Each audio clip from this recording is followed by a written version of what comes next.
244 కోట్లు. ఇక్కడికి వచ్చే కొద్దికి టోటల్ ఎక్స్పెండిచర్ 2,25,843 కోట్లు పెడితే 7,244. మీరు గుర్తుపెట్టుకోవాల్సింది, అప్పు తెచ్చినప్పుడు దాంట్లో కనీసం కొంత డబ్బులైనా సరే 50% తిరిగి క్యాపిటల్ ఎక్స్పెండిచర్ పెట్టుంటే ఆదాయం పెరుగుతుంది.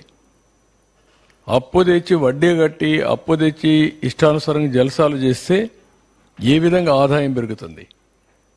ఆదాయం కూడా తగ్గిపోతుంది. ఇది ఒక విషయ సర్కిల్ తయారయ్యే పరిస్థితి వచ్చింది. నెక్స్ట్, ఇక్కడ మీరు చూస్తే కమిటెడ్ ఎక్స్పెండిచర్. ఈ కమిటెడ్ ఎక్స్పెండిచర్ని మొత్తం committed expenditure constitute the largest share at 51% of revenue expenditure. Committed expenditure includes expenditure on salaries, pension, interest payment, administrative expenditure. ఇందులో committed expenditure increased at an average annual rate of 11.6% in last 5 years. బాగా పెరిగిపోయే పరిస్థితికి వచ్చింది. Committed expenditure as a percentage of the revenue receipts increased from 57.5% in 18-19 Telugudeşam.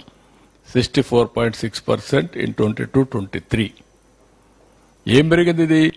ఇక్కడికి వస్తే expenditure salaries, pensions, interest, administrative charges దుబారా విపరీతంగా ఖర్చు పెట్టి ఇష్టానుసారంగా చేశారు. దీనివల్ల ఏమైంది? రెవెన్యూ రిసోర్సెస్ అదర్ పర్పసెస్ లేకుండా పోయే పరిస్థితికి వచ్చాయి. ఇక్కడ ఈ స్లైడ్లో మీరు చూస్తే 57.5% నుంచి 18-19 64.6%. అంటే ఎక్స్పెండిచర్ యాజ్ రెవెన్యూ రిసీప్ట్స్, వచ్చిన ఆదాయంలో ఎక్స్పెండిచర్, కమిటెడ్ ఎక్స్పెండిచర్. ఇది ఎక్కడ ఎస్కేప్ కాలేము. కంపల్సరీ శాలరీస్ పే చేయాలి, ఒక నెల 2 నెలలు డిలే అవుతుంది, వడ్డీ పే చేయాలి, జప్తు చేస్తాం, డబ్బులు కూడా తిరిగి ఇవ్వరు. ఇవన్నీ చేసే పరిస్థితికి వచ్చారు. నెక్స్ట్, ఇక్కడికి వచ్చినప్పుడు రెవెన్యూ మొబిలైజేషన్. దానివల్ల ఏమైంది? రెవెన్యూ మీరు చూస్తే own revenue growth has come down 17.1 నుంచి 18-19లో 9.8 పడిపోయింది. దగ్గర 7.3% పడిపోయింది. అదే మరి ఇక్కడ వచ్చేకొద్దికి ratio of state own revenues to GSDP 7.1% నుంచి 6.4% తగ్గిపోయింది. ఇది ఒక 0.6% 7% తగ్గిపోయే పరిస్థితికి వచ్చింది.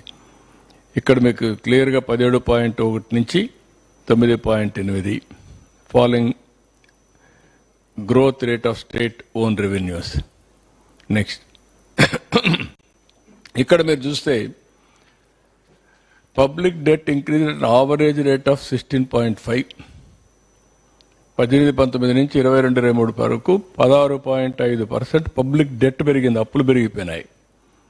ఇంకొక పక్కన ఇంట్రెస్ట్ రీపేమెంట్ పేమెంట్ 15% పెరిగింది, సిఏజిఆర్ 10% పెరిగింది. ఇక్కడ ఈ స్టేజ్లో ఇక్కడ చూస్తే మీరు ఒకటి interest payment IP, revenue receipts RR 18-19, 21-22. ఇక్కడ మీరు చూసినప్పుడు 29.8 నుంచి 29.5 తగ్గించాం. బైఫర్కేషన్ అయినప్పటి నుంచి తగ్గించుకుంటా వచ్చాం కొద్దిగా. ఎందుకంటే అప్పటికే ఇబ్బందులు ఉన్నాయి. అన్ని ఇబ్బందులున్నా ఏదో ఒకటి తగ్గించాలి, ఏదో ఒకటి చేయాలని చెప్పి డెట్ మేనేజ్మెంట్ తగ్గించుకుంటా వచ్చాం. జిఎస్టిపికి ఇక్కడికి వచ్చి 33% పెరిగింది. అంటే 3.5% డెట్ పెరిగింది జిఎస్టిపిలో. అంటే క్రైసిస్ పోవడానికి ఏమేం దారి తీసాయని ఎక్స్ప్లెయిన్ చేస్తున్నాను. కిందన వచ్చే కొందికి ఇంట్రెస్ట్ పేమెంట్, ఇది రేట్ ఆఫ్, ఇంకొక పక్కన చూస్తే రెవెన్యూ రిసీప్ట్స్, ఇది ఒకసారి చూసినప్పుడు 13.5% నుంచి 13.4% తగ్గించాను. దాన్ని కూడా 0.1% తగ్గించుకుంటూ కంట్రోల్గా వచ్చాం. ఇక్కడికి వస్తే 16.2%. అంటే దగ్గర 2.8% ఇక్కడ పెరిగింది, అక్కడ 3.5% పెరిగింది. ఈ రెండు కూడా అన్సస్టైనబుల్గా వెళ్ళిపోయే పరిస్థితికి వచ్చింది. ఇవి కాకుండా వీళ్ళు బారో చేసిన ఆఫ్ ఎఫ్ఆర్బిఎం లేకుండా కార్పొరేషన్ ద్వారా బారో చేయడం, అప్పులని పెట్టేయడం, పేమెంట్లు ఇవ్వకుండా చేసేయడం, 1,00,000 కోట్లు, ఇవన్నీ అవే నేను 7 వైట్ పేపర్స్ మీకు పబ్లిసైజ్ చేసింది. అస్తవ్యస్తంగా ఇప్పటికి కూడా దిక్కు తెలియని పరిస్థితి, వచ్చిన డబ్బులను డైవర్ట్ చేసేయడం, ఇవన్నీ చేశారు. నెక్స్ట్ ఇక్కడికి వచ్చినప్పుడు ఏ విధంగా జరిగిందనేది మీరు చూస్తే, zero debt sustainability, growth rate of interest payments equal to GSTP growth rate. Growth rate of interest payments equal to GSTP growth rate వస్తే అప్పటికి సస్టైనబిలిటీ ఉంటుంది, కాబట్టి బారో చేసే పరిస్థితిలో ఉండలేము. ఇక్కడ చూస్తే 22.7% డ్యూరింగ్ 14-15 నుంచి 18-19 వరకు ఉండేది మనకు. దాన్ని జీరో చేసేసారు 22-23కి వస్తే. ఏ విధంగా చేశారంటే, high debt servicing, decrease in capital expenditure, no productive investments, reduced revenues, higher taxes, more borrowings, thereby vicious circle. నేను ఎన్నోసార్లు ఇదే చెప్పాను, Andhra Pradesh is going to become Sri Lanka అని. This is the vicious circle. ఒక మంచి రాష్ట్రాన్ని ఏ విధంగా ఇబ్బంది పెట్టారో మీరు చూస్తున్నారు. ఇక్కడ మీరు చూస్తే 22.7 జీరో తీసుకొచ్చేసారు. Debt sustainability.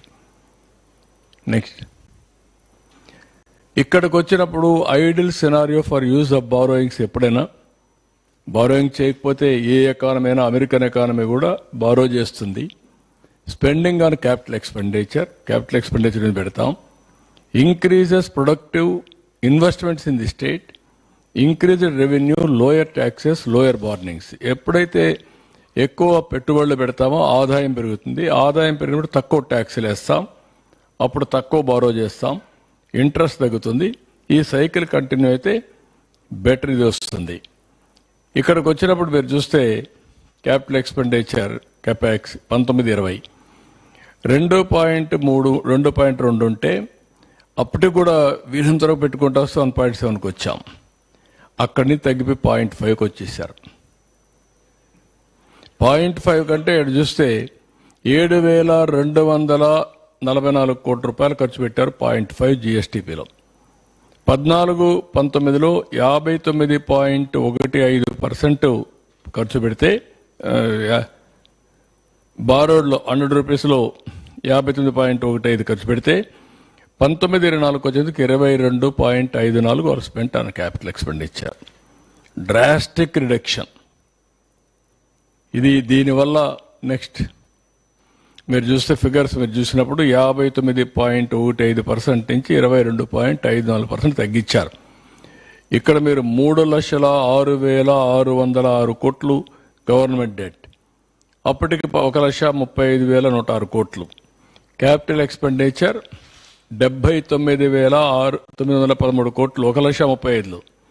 ఇక్కడ ఖర్చు పెట్టింది 3,06,600 కోట్లు అయినప్పుడు 69,000 కోట్లు. దేర్బై మీరు డ్రాస్టిక్గా పడిపోయింది. డ్రాస్టిక్గా పడిపోయినప్పుడు సైకిల్లో డెట్ ట్రాప్లో పడిపోయే పరిస్థితికి వచ్చాం. నెక్స్ట్ ఇక్కడ మీరు చూస్తే వాటర్ రిసోర్సెస్ 47,835 కోట్లు ఖర్చు పెడితే వీళ్ళు 20,752 కోట్లు ఖర్చు పెట్టారు. ట్రాన్స్పోర్ట్, రోడ్స్, బిల్డింగ్స్ 8,825 కోట్లు ఖర్చు పెడితే 1,357. మీకు అందుకే గుంతలు పడిపోయినాయి రోడ్లన్నీ. మెయింటైన్ చేయకపోతే గుంతలు పడిపోతే ఏమవుతాయి? ఈరోజు గుంతలన్నీ పూడ్చడానికి మాకు భారీ ఎక్స్పెండిచర్, భారీ సమస్యలు. ఇక్కడ మీరు ఈ ఫిగర్ చూస్తే వాటర్ రిసోర్సెస్ డబ్బులే ఖర్చు పెట్టలేదు. ఈ డబ్బులు కూడా ఓన్లీ ఎస్టాబ్లిష్మెంట్, ఒక్క ప్రాజెక్ట్ పూర్తి చేయలేదు. సోషల్ వెల్ఫేర్ గురించి మాట్లాడతారు. 1,045 కోట్లు అయితే 405 కోట్లు. Women, children, differently abled and senior సిటిజన్స్కి 357 అయితే 186. Information technology, electronics and communications 289 zero. Industries and commerce 1142 965. ఇక్కడికి వచ్చినప్పుడు tribal welfare 609 229. Infrastructure and investment 732 372. అంటే ఇది కూడా మళ్ళా అది 3 లక్షలు, ఇది 1,35,000 కోట్లు డెట్. ఆ ఫిగర్లో మీరు చూసినప్పుడు డెట్ తక్కువ ఉన్నప్పుడు ఎక్కువ ఖర్చు పెట్టాం. డెట్ తెచ్చి ఇష్టానుసారంగా జల్సాలు చేశారు. ఎక్కడ పోయి తెలియదు. మొత్తం రాష్ట్రాన్ని డెట్ ట్రాప్లో నెట్టేసే పరిస్థితికి వచ్చారు.